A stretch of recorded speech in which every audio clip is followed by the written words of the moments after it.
Ma team, c'est Majo et aujourd'hui on va parler des pires clients possibles lorsqu'on est vendeur. Je veux vraiment vous montrer à quel point être dans le milieu de la vente c'est pas facile. Mais avant ça, j'aimerais vous parler d'une application, Amino. Oui, je sais. Vous le voyez partout, sur YouTube, etc. Beaucoup de gens en font la pub. Moi-même, j'étais comme vous au début. Je me disais, mais c'est quoi cette hype autour d'une application quelconque dont j'ai jamais entendu parler et tout le monde d'un coup fait la pub. Je me disais, bon, vas-y, c'est du mytho, etc. Et d'ailleurs, la personne avec qui j'ai fait mon dernier featuring, qui s'appelle Lonnie Miller, la vidéo est par là, a fait la pub d'Amino. Et je lui ai demandé, mais enfin, c'est quoi le but de tout ça, tu vois? Et il était tellement excité à l'idée de m'en parler. Vous savez comment il est? Il me l'a présenté en mode Amino! Voilà, vous connaissez. Moi, qu'est-ce que j'ai décidé de faire? Je suis un peu curieux, j'ai décidé d'aller voir quand même. Et laissez-moi vous dire que j'ai été agréablement surpris. Amino se présente comme ça. Ok, tu peux te connecter avec plusieurs choses. Moi, je me suis connecté avec mon Facebook, par exemple. Et ensuite, tu arrives sur la page Amino. D'ailleurs, je vais prendre mon téléphone. Voilà, et je vais vous montrer en même temps, etc. Bon, tu as ton feed, tout comme sur une application normale, jusque-là tout va bien. Mais ce que j'ai vraiment apprécié, c'est que dans ton feed, tu n'auras pas n'importe quoi, tu n'auras pas ce que tu ne veux pas. C'est-à-dire que Amino est comme qui dirait une application, je trouve, familiale. Tu rejoins une communauté et vous parlez de ce qui vous plaît. Là, par exemple, je vais vous montrer. Voilà, vous allez dans l'Explorer, vous recherchez, moi c'est manga et anime, FR, vous cliquez, vous entrez dans la communauté. Et moi j'y suis déjà, donc voilà, c'est normal. J'ai vraiment adoré. Pourquoi? Par exemple, j'ai découvert un anime, j'ai découvert un manga qui s'appelle Darker Than Black. Au moins, vous avez les mêmes centres d'intérêt, donc ça vous permet de partager vos connaissances et j'apprécie vraiment. Vous pouvez faire plein de choses sur cette application et avec votre communauté. Vous pouvez interagir, bien évidemment, vous pouvez chatter, vous pouvez mettre des images, vous pouvez faire des quiz, vous pouvez faire des sondages, il y a tellement de choses. Vous pouvez faire des blogs. Si Amino vous plaît, sachez que moi, je suis dans la communauté manga et anime FR, que je m'appelle toujours Majo dessus. Et je vous mettrai les différents liens pour l'application, pour suivre mon Amino, etc. dans la barre d'infos. Donc n'hésitez pas à aller checker.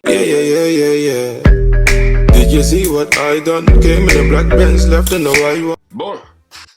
Maintenant, parlons des choses qui fâchent. Comme vous le savez déjà, à côté des études, de temps en temps, je travaille dans le milieu du luxe. Je travaille dans le milieu de la vente, je suis vendeur. Et je peux vous dire qu'on voit énormément de clients exécrables. D'ailleurs, Olivia aussi, tu as travaillé dans la vente pendant un petit moment. Ouais. Ouais, et maintenant, tu es aussi dans l'accueil. Donc, laissez-nous vous dire qu'on a plein de choses qu'on a sur le cœur. Et là, on va tout déballer. Franchement, là, vous allez prendre cher. Ceux qui se reconnaissent, sachez que vous êtes vraiment des mauvaises personnes. Il y a des clients... Faut pas que je m'énerve maintenant, sinon je vais pas finir la vidéo. Ce qu'on va faire, c'est qu'on va rentrer directement, on va en choisir un au hasard et on va foncer dedans. D'ailleurs, Oli, pas vrai, on va être sympa, hein?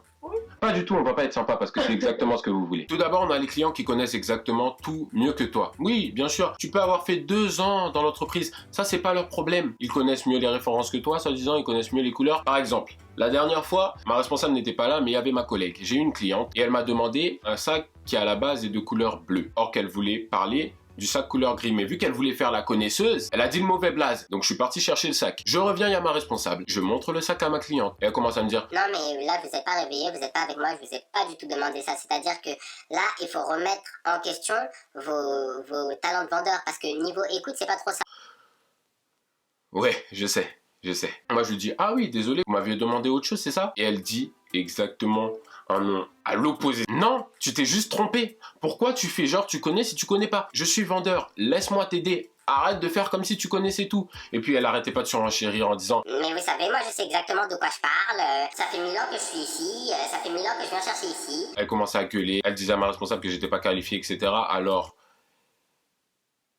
qu'elle était juste dumb. Heureusement, j'ai eu ma collègue qui m'a défendu, qui a expliqué que la dame avait totalement tort. Et la responsable a avoué qu'il y avait beaucoup de clients comme ça. Donc, ceux qui connaissent tout mieux que tout le monde, allez vous faire voir.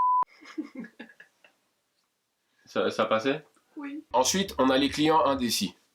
Écoutez, je sais que c'est innocent. Soit c'est un cadeau et que c'est très difficile de choisir, soit c'est pour vous et vous avez des goûts vraiment high level. Mais à la fin de la journée, j'en ai rien à foutre en fait. Vous savez pourquoi? Parce que je fais des allers-retours. Moi, dans les réserves. Ok? C'est pas vous qui faites les allers-retours, c'est moi. Et quand vous savez pas ce que vous voulez, qui en prend plein la gueule parce qu'il peut pas s'occuper des autres clients, je prends cher. Donc, lorsque vous venez, vous savez, il y a quelque chose qui s'appelle Google. Et là, vous pouvez taper le blaze de la marque. Et là, vous pouvez choisir les catégories. Et là, vous pouvez trouver ce que vous voulez avant d'arriver sur le stand. Parce que le but, c'est pas de nous faire perdre notre temps. C'est pas de vous faire perdre votre temps. C'est juste de vous passer un produit.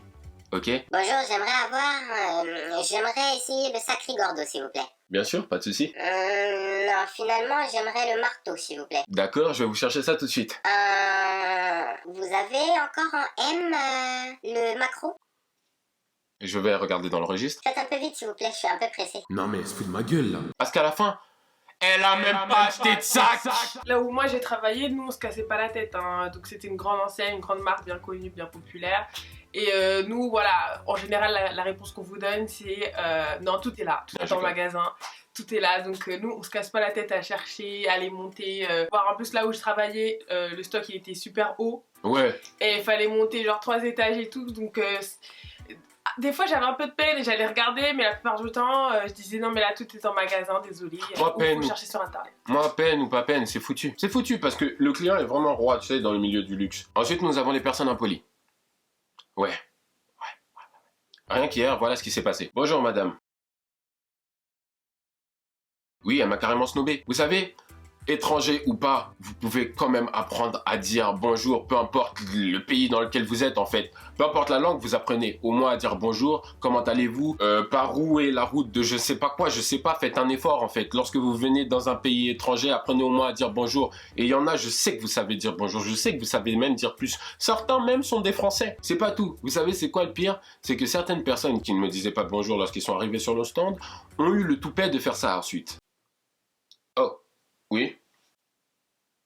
Donc moi je suis quoi? Je suis un robot? Tu me calcules pas et ensuite lorsque tu as besoin de quelque chose, tu ne donnes même pas ouvrir ta bouche en fait, même pas dire même ça ou this is it ou quelque chose, non, juste tu montes ton téléphone, le produit et puis voilà. Moi comme un petit robot je vais te le rapporter et puis tu te casses sans même m'adresser la parole, ça se passera jamais comme ça. Je suis le type de vendeur qu'on appelle le vendeur écho, c'est-à-dire que je vais dire bonjour plusieurs fois, vous connaissez le fameux bonjour?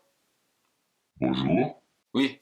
C'est moi. Si vous en avez marre de ce genre de vendeur, travaillez sur la politesse. Là, on va toujours rester sur les personnes impolies parce qu'il y en a beaucoup et il y en a de différentes sortes. Donc là, on a le haut level, le très très haut level de l'impolitesse. Les personnes qui prennent un produit et qui ne le remettent pas à leur place. Ça, c'est plus du côté d'Olivia que ça se passe. Je travaille pendant les soldes en plus, et comment vous dire que en fait je sais pas où certains sont éduqués, je sais pas comment en fait vous réagissez, comment vous réfléchissez, mais quand vous prenez des habits, je vous avais trouvé dans une certaine forme, ils étaient quand même pliés un minimum et tout, et que vous les jetez par terre. Et encore, ça c'est ceux qui sont sympas qui les jettent par terre. Il y en a qui les laissent dans d'autres stands chez nous.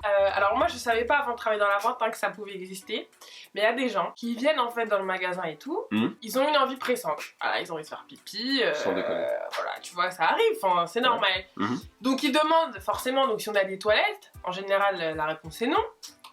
Et donc il y a des gens qui pensent que les cabines d'essayage, c'est des endroits où on peut aussi faire pipi.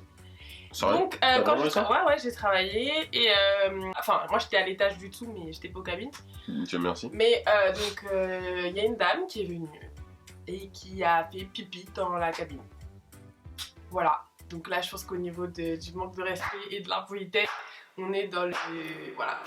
Le summum. Pipi dans la cabine. Après moi j'ai pas vécu mais on m'a déjà dit qu'il y avait pas aussi que pipi. Il y avait pas que pipi.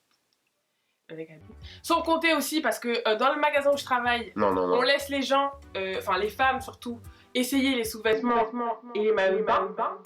Et comment vous dire que des fois, il y a des surprises en fait. Ah, les petites traces là? Ouais. Moi aussi j'ai vu ça, vous êtes dégueulasse. Vraiment, alors je vous dis, quand vous achetez quelque chose, surtout des sous-vêtements, lavez-les avant. Maintenant on va parler d'un type de client très précis. Ceux qui veulent rien comprendre. Ils veulent rien comprendre et en plus ils veulent voir la responsable. Vous connaissez cette phrase pour tous ceux qui travaillent dans la vente à travers le monde. Vous connaissez tous cette phrase. Je veux voir votre responsable. En quel honneur. La dernière fois, il y a une cliente qui est venue et elle me demandait à réparer un sac. Notre SAV est fermé pendant 1 mois. Donc je lui ai dit, madame, notre SAV est fermé pendant 1 mois. Et elle me répond, non. Comment ça, non? C'est fermé pendant 1 mois, qu'est-ce que tu piges pas? Non, désolé madame, je suis vraiment désolé, c'est impossible. Mais moi je vous dis que j'ai vu sur le site. Ah oui, parce qu'elle voit toujours sur le site, hein. Tout est sur le site bien évidemment. Tout ne peut pas changer d'une seconde à l'autre parce que le directeur nous a appelés. Bien sûr, elle parle au directeur régional. Oui, bien sûr. Bien sûr, elle commence à s'énerver, elle commence à faire un scandale. Donc moi, ce que j'ai fait, c'est que j'ai appelé mon responsable, je lui ai passé, et à ma grande surprise, elle s'est embrouillée aussi avec la responsable. Jusqu'où tu vas aller? Tu veux parler au directeur régional? Ça ne marchera pas. Abandonne. Quand vous demandez à voir un responsable, le responsable, c'est pas un magicien. Certes, il y a des choses qu'il va pouvoir faire plus que nous, vendeurs, Mais il peut pas faire non plus...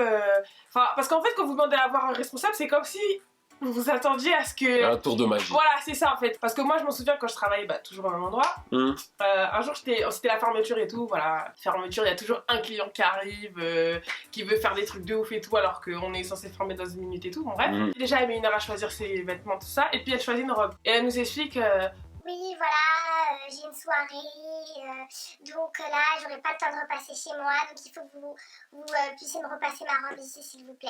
Oh, on est vendeur maintenant. Donc moi je lui explique que on repasse pas ici, enfin voilà.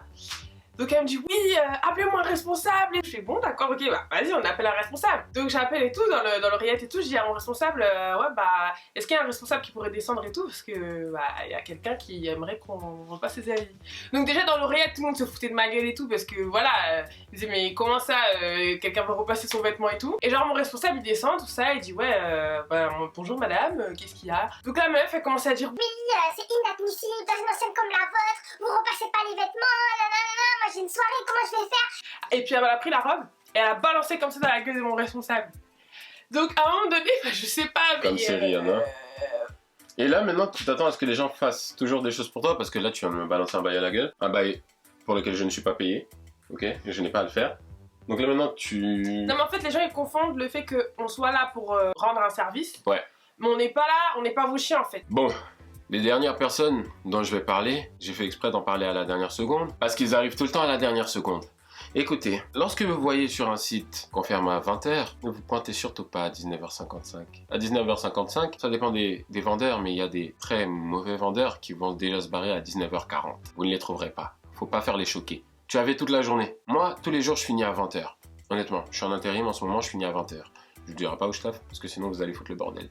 À part si vous achetez. Là, il faut venir me parler en DM. Non, je déconne. Je déconne pas du tout, on a besoin de clients. Et la dernière fois, il était 19h59. Pile poil. Et une dame se présente. Elle arrive, fière, elle bombait le torse carrément, elle se présente et tout. Je lui dis, madame, on va bientôt fermer. Elle me dit, mais il n'est pas encore 20h, pas vrai?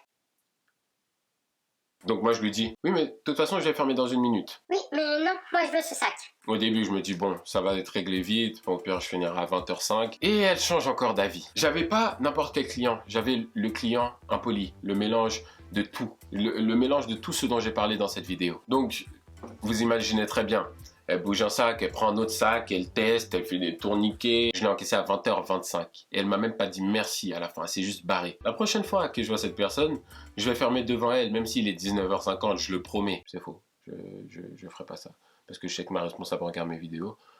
Je ne ferai pas ça, bien évidemment. Hein, c'est juste pour le show. Merci. Bref, voilà, c'est tout pour moi. Enfin, c'est tout pour nous. Merci Olivia pour ta participation. Je sais que ça te tenait à cœur. On n'a pas vu ton nom.